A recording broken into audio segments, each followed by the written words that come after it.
सच में अस्थि बाधित दिव्यांगजनों को ई साइकिल का और ये नया तरीका भी देख के आनंद आ गया।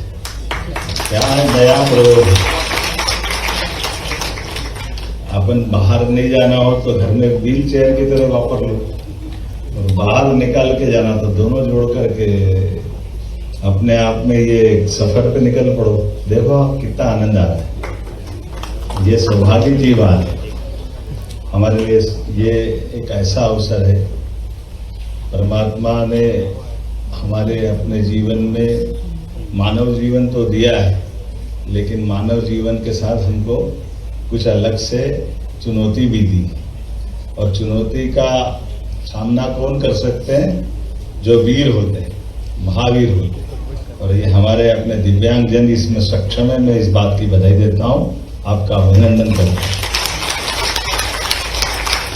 मैं मंच पे चित्रों पे पुष्पांजलि करने गया। लुइस ब्रेल लिपि जिनने दी है, और ये ब्रेल लिपि के बारे में अभी संचालन करने वाली बहन बोल रही थी कि ये दिव्यांगजनों के लिए, आंखों के कष्ट के लिए, लेकिन वो आधी बात कर रही है। विश्व की सारी सेना रात के समय अंधेरे में पढ़ने के लिए ब्रेल लिपि का उपयोग करती, तो इसलिए ब्रेल लिपि केवल आंखों से जिनको कष्ट है उनके लिए नहीं, बाकी के लिए भी। और ये एक एक चीज एक तरह से हमारे लिए उस प्रकार से जिसे उनने आज उनकी जयंती भी, मैं उनका अभिनंदन करता हूँ।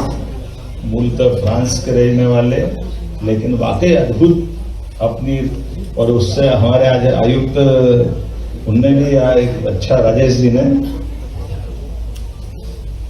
क्या, राजेश जी बताएं क्या बताएं हैं? संदीप रजक जी ने, अच्छा भोसले जी ने, डॉक्टर भोसले जी ने IAS अधिकारी हैं, और आपने शानदार पुस्तक दी और मेरे संदेश को भी लिख दिया ब्रेल लिपि में। मालूम पड़ा मैं फोटो देख रहा हूँ, बाकी अभियान मेरे लिए भी चुनौती है, सबके संदेश उसमें दिए। और ये एक मजा भी है और ये हमारे लिए चुनौती और एक भविष्य में सीखने की जैसी भी चीज भी है।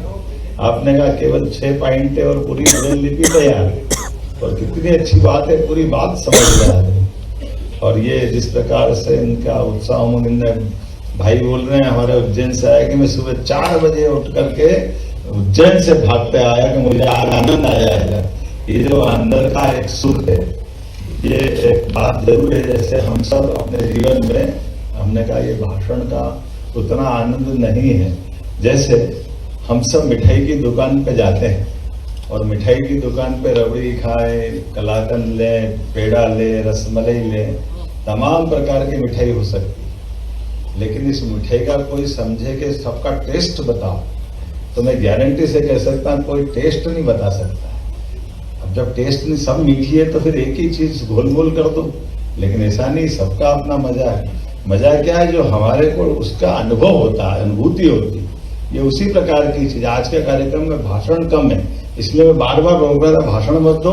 आज ये आनंद लेने की चीज है, इसको बगैर भाषण के एहसास करने की चीज है। हमारे बीच में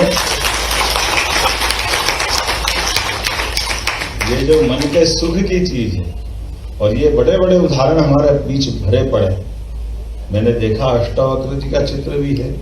अष्टावक्र जी महाराज जनक के दरबार के अंदर 8, और इनके बारे में तो कहा जाता है कि इतने विद्वान, इनके पिता भी बहुत विद्वान थे, लेकिन पिता से शास्त्रार्थ कहाँ कर लिया? माँ के गर्भ के अंदर। ये कितनी बड़ी बात है। और गर्भ में पिताजी सबको शास्त्रार्थ में हराते थे, लेकिन अपने बेटे से शास्त्रार्थ करने में वो जो बच्चा अभी गर्भ से बाहर भी नहीं आया, उनने उनको परास्त कर दिया। एक बार हो, 2 बार हो, तो जो ऐसा अजय योद्धा रहता उसको बड़ा खराब लगता। तो उनका सिद्धि भी थी, गुस्से के मारे उन्होंने अपने बेटे को ही श्राप दे दिया।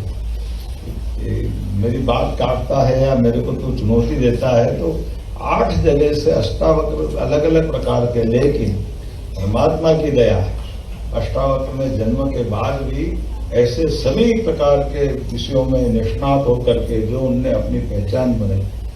राजा जनक के दरबार में दुनिया भर के लोग आए, अपनी अपनी विद्वत्ता की बात कर रहे हैं। इसमें अष्टावक्र अपने हाथ पांव से चलते हुए आए तो लोगों ने कहा ये अपनी बात करेंगे।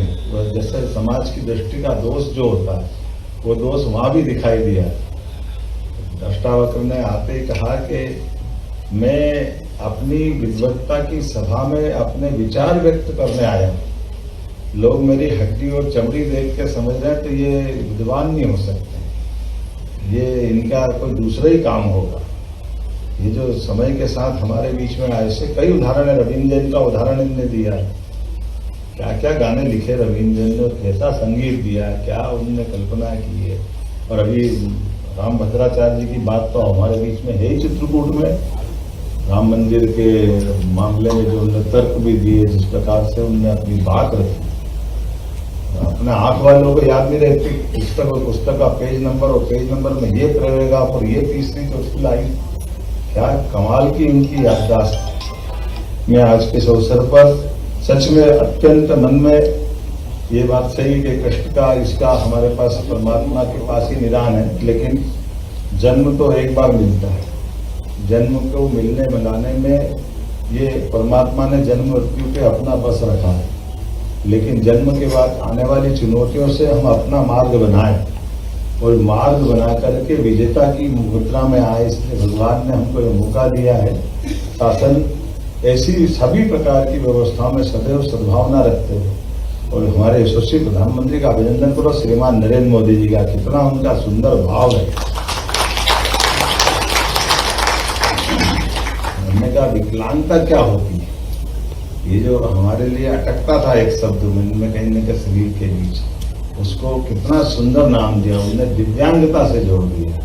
ये जो दिव्यांग शब्द दिया है यशस्वी प्रधानमंत्री नरेंद्र मोदी जी के द्वारा दिया गया शब्द है। मैं आज के इस अवसर पर आप सबको बधाई भी देता हूं और ये कार्यक्रम जारी भी रहेगा। माननीय संचालक जी से सबसे मैं अनुमति भी ले लेता हूं, क्योंकि मुझे एक और कार्यक्रम में जाना था। मैं कुछ कारण से ऐसा लग रहा था कि शायद यहाँ नहीं पहुंच पाऊंगा, लेकिन मुझे लगा कि यहाँ नहीं पहुंचूंगा तो आनंद नहीं आएगा। सब कार्यक्रम थोड़ा आगे पीछे चलेंगे, लेकिन यहाँ जरूर आऊंगा। इसलिए आपके बीच में आकर के इस कार्यक्रम में शामिल हुआ है। मेरी अपनी ओर से इस समूचे आयोजन की बधाई और CSR फंड के माध्यम से जो भारत पेट्रोलियम कॉर्पोरेशन लिमिटेड ने जो हमको ये योगदान दिया है, जिनके माध्यम से ट्राइसिकल दी गई है, मैं उनको भी बधाई देना चाहूँगा। उम्मीद करूँगा CSR के फंड से ऐसे अच्छे कामों के लिए लगातार ये सहयोग बरकरार रहे। तो आप